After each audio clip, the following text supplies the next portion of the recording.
Le cri déchira la nuit comme un éclat de verre brisé. « Papa! Qu'est-ce que tu as fait ?» murmura Marion, le cœur cognant contre ses côtes, tandis que l'ombre de son père se dessinait dans l'encadrement de la porte de sa chambre.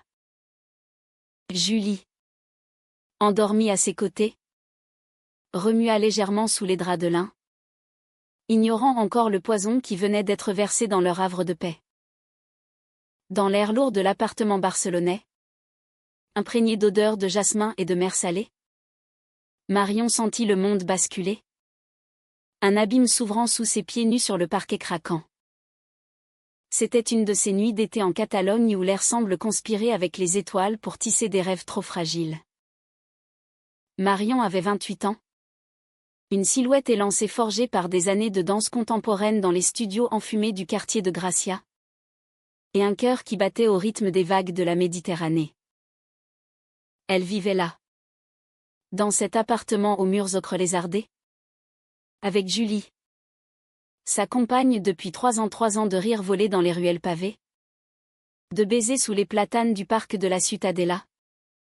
De nuits où leurs corps se mêlaient comme les couleurs d'un tableau de Miro. Julie, 26 ans, était arrivée de Madrid avec son accent chantant et ses yeux noirs qui promettaient des tempêtes et des havres. Photographe freelance. Elle capturait l'âme des gens dans ses objectifs. Mais c'était Marion qu'elle avait su fixer pour l'éternité. Dans un regard qui disait « Toi et moi ». Contre le monde. Pourtant, ce monde avait des fissures. Le père de Marion, Henri, un expatrié français installé à Barcelone depuis les années 70 pour fuir les ombres de mai 1968, était un homme de silence.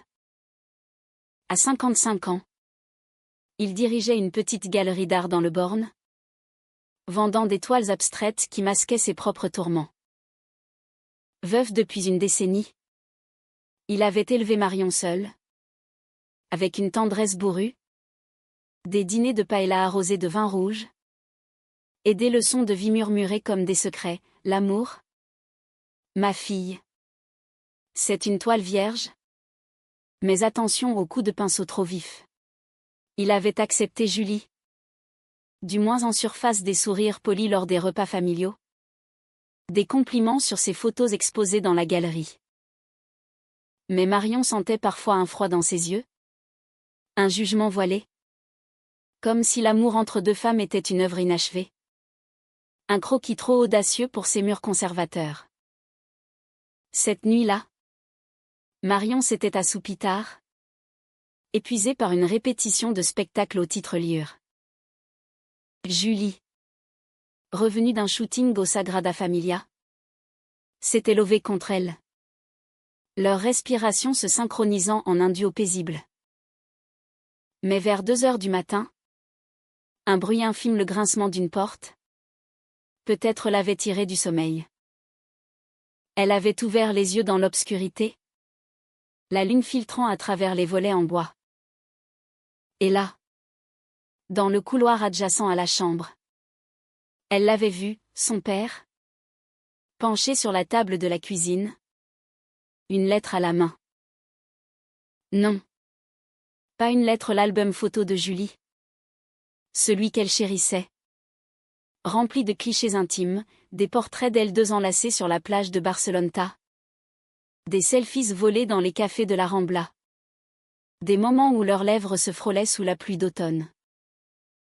Henri feuilletait les pages avec une avidité fiévreuse. Ses doigts tremblants effleurant les images comme s'il voulait les effacer. Puis, il avait sorti un briquet de sa poche, ce vieux hippo gravé d'un cœur brisé. Relique de sa jeunesse anarchiste, et avait approché la flamme d'une photo. L'odeur de papier brûlé avait envahi l'air. Un relent âcre qui avait fait bondir Marion hors du lit. « Papa » avait-elle crié, se précipitant, arrachant l'album de ses mains. La photo, celle de leur premier baiser, sous les arches gothiques de la cathédrale, n'était plus qu'un bord calciné, noircissant comme un présage. Henri s'était retourné, le visage blême. Les yeux injectés de sang. Marion. Ce n'est rien. Juste. Des regrets. Sa voix était un murmure rauque, chargé d'un accent français qui trahissait ses origines lyonnaises. Julie s'était réveillée en sursaut, enroulant le drap autour de son corps nu, ses cheveux en bataille encadrant un regard interrogateur. « Qu'est-ce qui se passe ?» avait-elle demandé. La voix ensommeillée mais alerte, comme un chat flairant le danger. Marion avait reculé, serrant l'album contre sa poitrine, le cœur en lambeaux. Il essayait de brûler nos souvenirs. Nos photos. Pourquoi? Papa? Pourquoi haïr ce qui nous rend vivantes? Les mots jaillissaient. Acides. Mélange de fureur et de chagrin. Henri avait baissé la tête, ses épaules s'affaissant sous le poids d'années de non-dits. Ce n'est pas de la haine, ma chérie. C'est de la peur. Peur pour toi. Pour ce que le monde peut faire à des amours comme le vôtre. Julie s'était levée, s'approchant avec prudence, posant une main sur l'épaule de Marion. Henri. Parlez-nous. Vraiment. Ce n'est pas en détruisant le passé qu'on protège l'avenir. Sa voix était douce, mais ferme, imprégnée de cette sagesse madrilène qui désarmait les tempêtes. Ils s'étaient assis tous les trois autour de la table de la cuisine, sous la lumière crue d'une ampoule nue, l'album ouvert comme un accusé. C'est là que Henri avait commencé à parler, sa voix se brisant comme une vague sur les rochers de la Costa Brava. Il y avait eu une autre femme. Autrefois. Pas sa femme. La mère de Marion. Décédée d'un cancer trop tôt. Non. Une amante secrète? Dans les tumultes de sa jeunesse parisienne. Elle s'appelait Claire? Une artiste lesbienne aux cheveux courts et aux yeux verts comme ceux de Marion? Avait-il ajouté avec un sourire amer.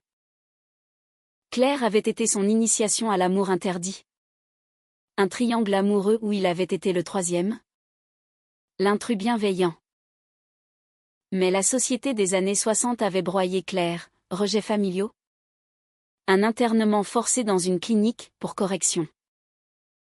Henri avait fui en Espagne, emportant le fantôme de cet amour, jurant de protéger sa fille de pareils tourments. Je pensais te sauver, Marion. En effaçant ces images, je voulais t'effacer de ce chemin. Mais je n'ai fait que trahir. Les mots planaient, lourds comme l'humidité de la nuit barcelonaise. Marion pleurait en silence. Julie la berçant doucement. Leurs doigts entrelacés sous la table. Était-ce le début d'une réconciliation? Ou le prélude à une fracture plus profonde? Au lever du soleil, qui peignait les toits de tuiles rouges en or, Marion se demanda si l'amour pouvait survivre aux flammes du passé. Les jours suivants furent un tourbillon de silence tendu et de regards fuyants. Marion et Julie marchaient main dans la main le long de la Passaic de Gracia, évitant la galerie d'Henri comme une plaie ouverte. « Il t'aime. Tu sais, murmura Julie un après-midi, alors qu'elle s'asseyait sur un banc face à la Casa Batlló, ses courbes ondulantes évoquant les hanches d'une amante. C'est maladroit. Mais c'est de l'amour. Marion hocha la tête. Mais son cœur saignait encore. Elle se rappelait les dîners d'enfance, où son père lui contait des histoires de Révolution française, ses yeux brillants de passion. Comment cet homme pouvait-il craindre l'amour qu'elle chérissait? Pourtant, la vie catalane, avec ses fiestas et ses marchés grouillants, refusait de s'arrêter. Julie avait une exposition à préparer, Amours oubliés. Une série de portraits de couples LGBTQ+, dans les ombres de l'Exemple. Marion posa pour elle dans leur chambre, Nue sous la lumière tamisée. Son corps pâle contrastant avec les draps indigo. Tu es ma muse. Ma révolte, souffla Julie. L'objectif cliquant comme un battement de cœur. Ces moments étaient leur sanctuaire. Un baume sur les brûlures du passé. Mais Henri n'abandonnait pas. Il envoya une lettre par un album. 7 fois. Mais des mots manuscrits sur du papier jauni. Ma fille. Pardonne un vieil idiot. Viens à la galerie ce soir. J'ai quelque chose à te montrer. Curiosité et rancune se disputaient en Marion. Julie l'encouragea, va. C'est peut-être le début de la guérison. Elles y allèrent ensemble. Le soir tombant sur Barcelone comme un voile de velours. La galerie était déserte. Éclairée par des spots doux sur des toiles abstraites, des explosions de bleu et de rouge. Évoquant des cœurs en fusion. Au centre, une nouvelle œuvre, un triptyque. Le premier panneau montrait une femme aux cheveux courts.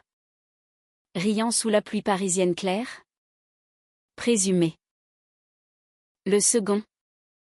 2 silhouettes enlacées sur une plage espagnole. Vagues léchant leurs pieds Marion et Julie. Transposées en huile. Le troisième, un homme seul. Dos tourné. Face à une mer déchaînée. Mais tendant une main vers l'horizon. C'est pour vous, dit Henri. Émergeant des ombres. Mon confession. J'ai peint ce que je n'ai pas su dire. Les larmes coulèrent. Et pour la première fois, Marion l'étreignit sans réserve. Julie sourit. Capturant l'instant dans son esprit. Prête à l'immortaliser. Mais le destin, ce farceur catalan, avait d'autres plans. 2 semaines plus tard, lors de l'inauguration de l'exposition de Julie au CCCB, un scandale éclata. Une critique anonyme signée d'un pseudonyme français accusa les photos d'être pornographiques, appelant au boycott. Les réseaux sociaux s'enflammèrent, des commentaires haineux pleuvant comme une averse de novembre. Marion reconnut l'écriture dans les emails de soutien à la galerie, la main d'Henri. Encore.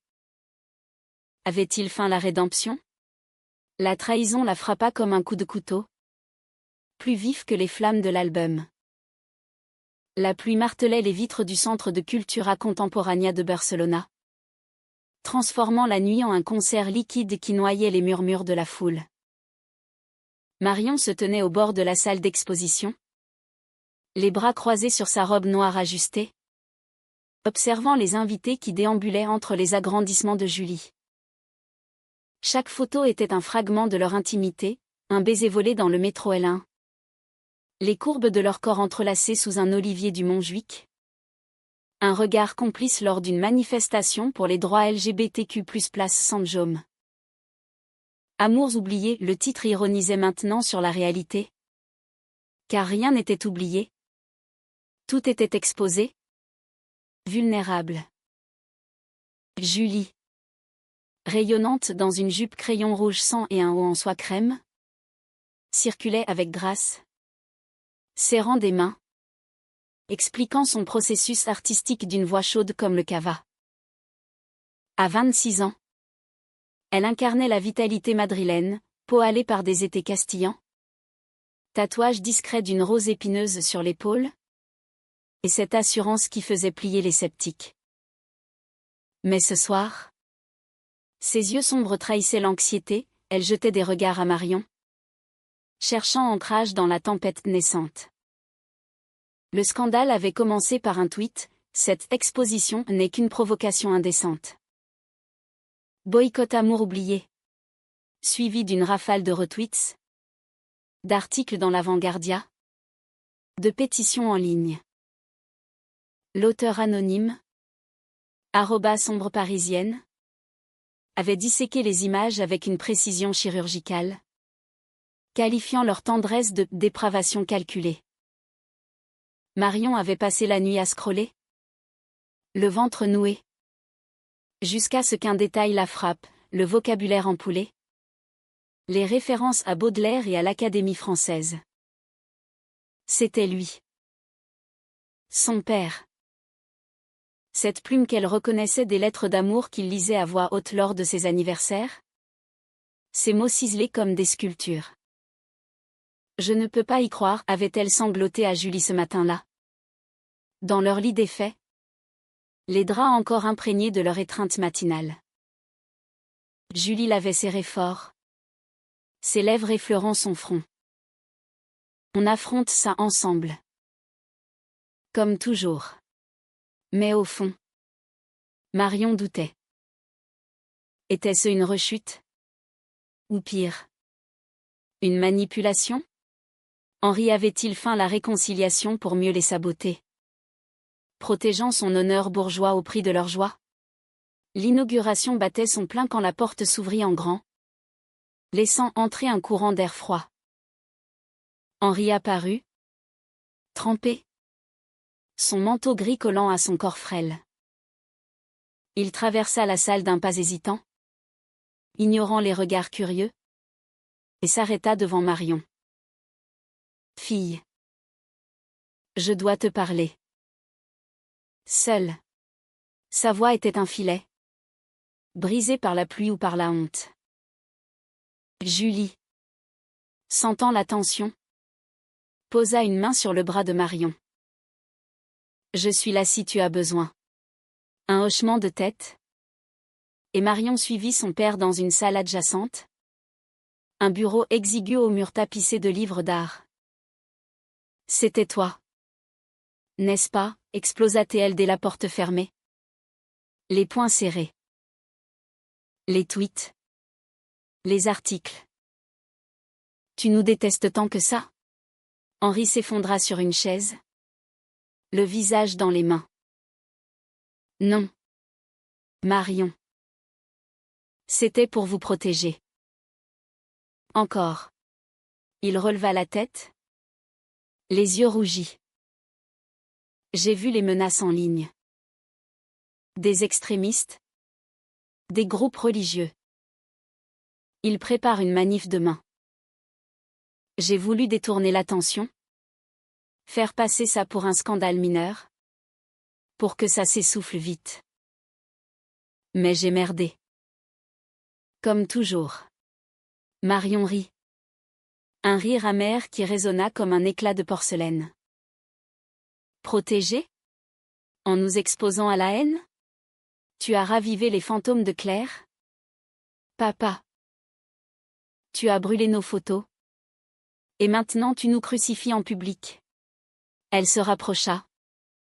Le dominant de sa jeunesse furieuse.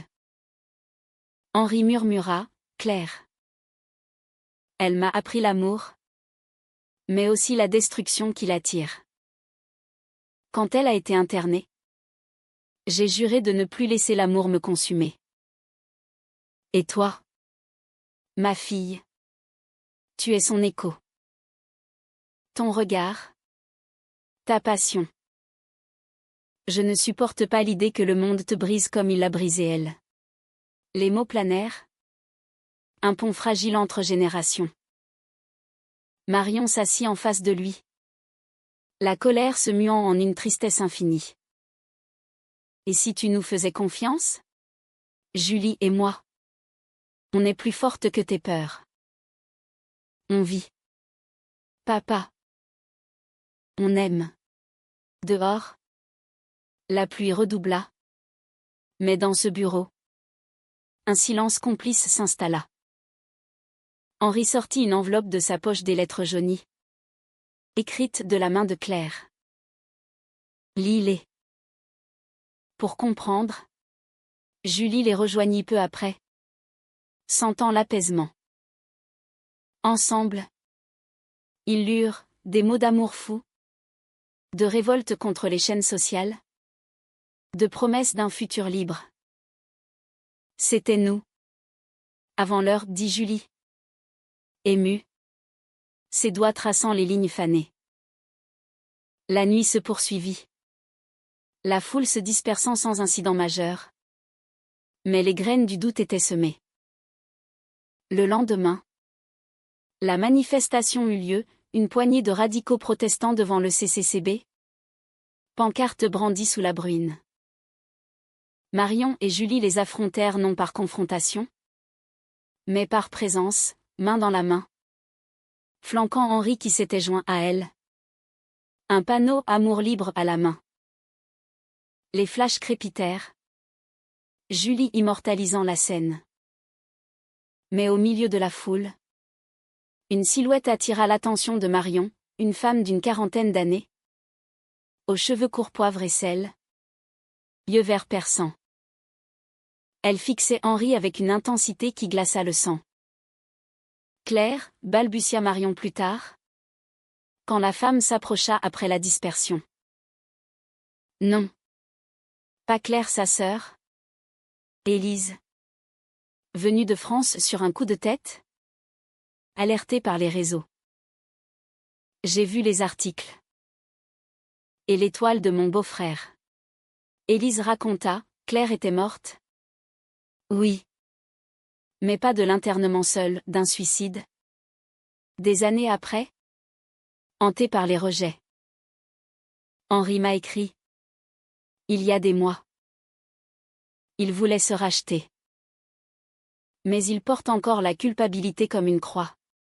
Le choc propulsa Marion dans une spirale. Était-ce la vérité? Ou une nouvelle couche de mensonges? Julie, sentant la fracture, organisa une retraite, un week-end à Sitges, la ville arc-en-ciel de la Costa Dorada. Là, sur la plage de sable fin, sous un ciel azur, elles se retrouvèrent. Parle-moi, implora Julie. Leurs corps nus dans l'eau tiède, vagues caressant leur peau. Marion confia tout, la peur d'hériter des ombres paternelles, le doute sur leur amour. Julie l'embrassa. Salé et urgent. On écrit notre histoire? Pas la sienne. De retour à Barcelone, la galerie d'Henri devint un refuge inattendu. Il organisa une double expo, les photos de Julie juxtaposées aux toiles inspirées de Claire. Un hommage, dit-il à Marion? Les yeux humides. Mais la nuit de vernissage? Le drame frappa. Élise confronta Henri en privé, tu l'as abandonné? Henri. Pour ta anormalité, point. Les mots explosèrent. Et Henri? Acculé. Avoua, il avait financé l'internement de Claire? Par peur du scandale familial. J'étais jeune. Terrifiée. J'ai payé pour la guérir, point. Marion. Entendant par la porte entr'ouverte, sentit le sol se dérober. PHNB suprême, son père n'était pas victime, mais bourreau. Elle s'enfuit dans la nuit. Julie à sa poursuite. Les rues de Barcelone se muant en labyrinthe de larmes. Les lumières de la Rambla scintillaient comme des lucioles éphémères. Mais pour Marion, elles n'étaient que des taches floues à travers le voile de ses larmes. Elle courait. Le cœur en vrac.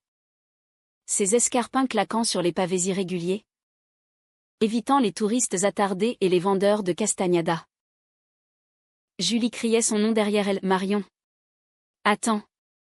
Mais la fuite était instinctive. Un réflexe primal face à l'abîme qui s'ouvrait. Comment avait-il pu? Son père. L'homme qui lui avait appris à peindre des soleils couchant sur des toiles bon marché. Qui lui avait tenu la main lors de l'enterrement de sa mère. Était un traître. Pas seulement à Claire, mais à l'essence même de l'amour qu'il prétendait protéger. Elle s'effondra sur un banc du parc de la Ciutadella. Les palmiers se découpant en silhouettes sombres contre le ciel étoilé. L'air était chargé d'odeurs de churros frits et de terre humide. Un contraste cruel avec la nausée qui la tenaillait. Julie la rattrapa. Essoufflée. S'asseyant à ses côtés et l'enveloppant de ses bras. Raconte-moi, murmura-t-elle. Ses lèvres effleurant le lobe de l'oreille de Marion. Un geste si intime qu'il arracha un sanglot. Les mots jaillirent en torrent, l'aveu d'Henri. Le financement de l'horreur. La culpabilité enterrée sous des décennies de silence. Il nous a trahis tous. Moi. Toi. Claire. Il a empoisonné l'amour avant même qu'il n'existe pour nous. Julie écouta. Immobile. Sa main traçant des cercles apaisants sur le dos de Marion. À 26 ans. Elle avait vu sa part de drame, une mère partie trop tôt. Un coming-out familial explosif à Madrid, mais cela touchait au viscéral. C'est monstrueux, admit-elle enfin. La voix tremblante. Mais c'est son fardeau. Pas le nôtre. On peut partir. Marion. Laisser Barcelone derrière? Aller à Paris? Ou Lisbonne? Reconstruire sans ses chaînes. Marion secoua la tête. Les cheveux collés par la sueur et les pleurs. Non. Fuir. C'est ce qu'il a fait. Je veux affronter. Pour nous. Elles rentrèrent à pied. Main dans la main. Le trajet se muant en thérapie ambulante. Sous les arches gothiques du quartier. Elles parlèrent de rêve, ouvrir un studio photo danse hybride. Voyager en van le long de la côte amalfitaine. Adopter un chaton nommé Liberté. Ces visions tissèrent un cocon fragile autour de leur douleur.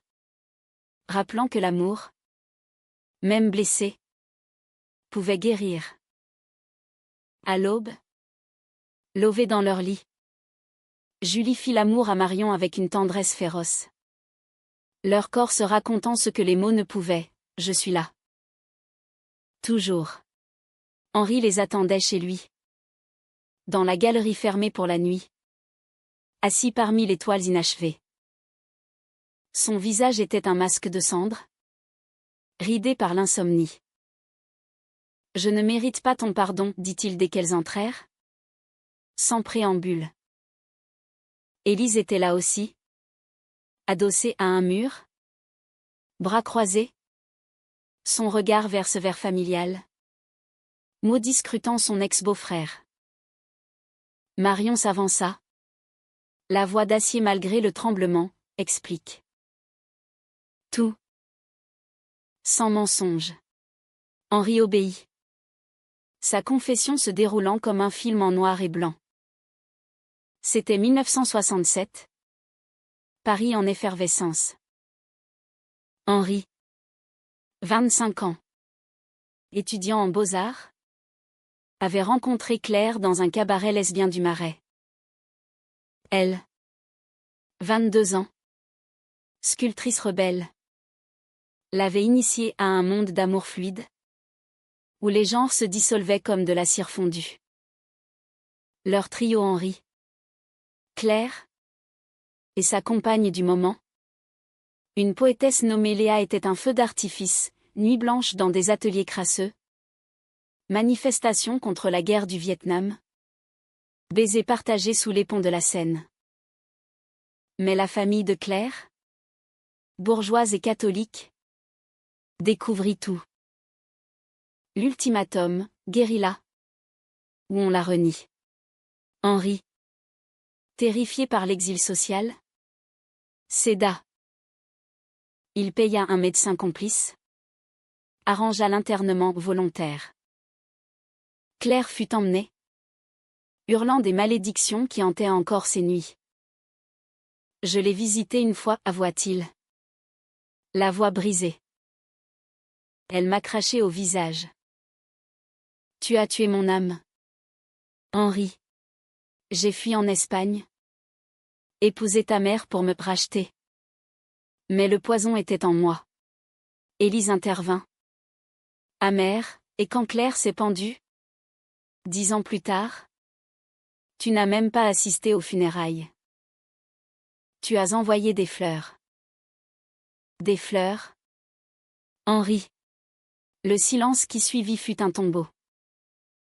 Marion, déchirée, posa la question fatidique, pourquoi nous attaquer maintenant? Les tweets. L'album. Était-ce pour nous sauver? Ou pour effacer ta honte? Henri pleura. Un homme brisé. Les deux. Voir ton bonheur avec Julie. C'était Claire revenue. Je voulais vous séparer pour te protéger de ma malédiction. Mais j'ai échoué. Spectaculairement. Le pardon ne vint pas ce jour-là. Marion et Julie partirent, laissant Henri à ses toiles. Les semaines suivantes furent un balai de distance, appels tendus, messages non lus. Une expo annulée par manque de fonds. Julie, pragmatique, décrocha une commande à Madrid, forçant Marion à choisir, suivre ou rester pour confronter. Je t'aime trop pour te retenir, dit Julie. Dans leur appartement en désordre, malles ouvertes comme des plaies. Marion choisit de rester. Pour clore le chapitre. Ensuite, on recommence. Le climax survint un soir d'automne, lors de la festa de la Mercè. Les rues de Barcelone explosaient de feux d'artifice. Castels humains défiant la gravité place Sant Jaume. Marion avait convié Henri et Élise à un dîner improvisé sur leur terrasse, vue sur la mer lointaine. L'air vibrait de sardanes et de rire, mais la table était tendue. Aujourd'hui, on finit ça, annonça Marion, versant du vin Priorat. Pas pour toi, papa. Pour moi. Les histoires coulèrent, Élise raconta Claire l'indomptable. Sa sœur qui sculptait des nus lesbiens en secret. Qui rêvait d'une Espagne libre après Franco. Henri ajouta ses regrets. Promettant une thérapie. Un don à une association LGBTQ+. Julie, silencieuse jusqu'alors, posa sa main sur celle de Marion. L'amour n'efface pas le passé. Il le transcende. Mais au dessert Crema Catalana craquant un appel brise à l'instant, la galerie d'Henri était vandalisée. Des graffitis homophobes sur les murs. Les toiles lacérées. Ils coururent ensemble. Un quatuor improbable sous la pluie fine. Devant la façade taguée de « PD dégagé », Henri s'effondra à genoux. C'est ma faute. J'ai attiré ça. Marion. Pour la première fois. Le releva. Non. C'est le monde. Mais on le combattra. Ensemble. La nuit se mua en veille, police. Nettoyage. Câlin sous les néons. Julie captura des photos crues. Témoignages bruts. Au lever du jour, alors que le soleil peignait la mer en rose, Marion murmura à son père, « Tu n'es pas un monstre. Juste un homme brisé. Et moi? Je t'aime encore. » L'hiver s'installa sur Barcelone comme un manteau de brume, enveloppant les gondolas du port Vell d'un voile mélancolique qui adoucissait les angles du drame passé. La galerie d'Henri rouvrit ses portes sous un nouveau nom, Écolibre. Un hommage aux amours invisibles. Les murs, fraîchement repeints en blanc cassé, portaient les cicatrices des tags effacés comme des tatouages fanés, un rappel que la guérison n'efface pas, mais réécrit. Marion y passait désormais ses après-midi, aidant à accrocher les toiles, son corps en mouvement gracieux contrastant avec la rigidité nouvelle de son père. À 28 ans, elle avait mûri en un mois, ses yeux verts, autrefois si confiants, gardaient une profondeur nouvelle, une sagesse forgée au feu des révélations. Julie, revenue de Madrid avec une série de portraits commandités des femmes catalanes fortes, De la pêcheuse à la militante s'étaient installés plus profondément dans leur vie commune. Leur appartement de Gracia bourdonnait d'activités, ateliers photo improvisés, dîner avec Élise qui prolongeait son séjour, et des nuits où l'amour se faisait poésie charnelle. Leur souffle se mêlant au murmure du vent méditerranéen. Tu es ma lumière dans la tempête, confiait Julie. Ses doigts traçant les courbes de Marion sous les draps. Un rituel qui scellait leur résilience. Henri, lui, changeait à vue d'œil. La thérapie imposée par Marion, avec un psychologue queer du Raval, le dépouillait couche par couche. Il parlait de Claire sans larmes, mais avec une tendresse reconquise. Elle m'a appris que l'amour n'est pas possession, mais libération. Il sponsorisa un atelier pour jeunes artistes LGBTQ+, invitant Julie à animer des sessions. Lors d'une de ces soirées, alors que des ados timides partageaient leurs croquis d'amour naissant, Henri croisa le regard de Marion et murmura « Merci de m'avoir sauvé de moi-même ». Pourtant, les ombres persistaient. Élise, avec son franc-parler français, ravivait parfois les braises. Il a payé. Mais Claire n'est pas revenue. Une dispute éclata un soir, autour d'une paella trop salée, Élise accusant Henri de superficialité. Des toiles ne rachètent pas une vie volée. Marion intervint. La voix ferme, et la haine ne la rend pas justice. Laisse-le guérir. Élise. Pour nous tous.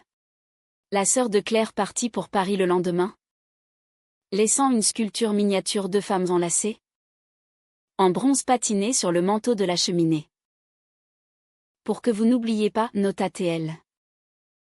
Le printemps apporta un renouveau, la festa de San Jordi, où les rues fleuries de roses et de livres célébraient l'amour courtois.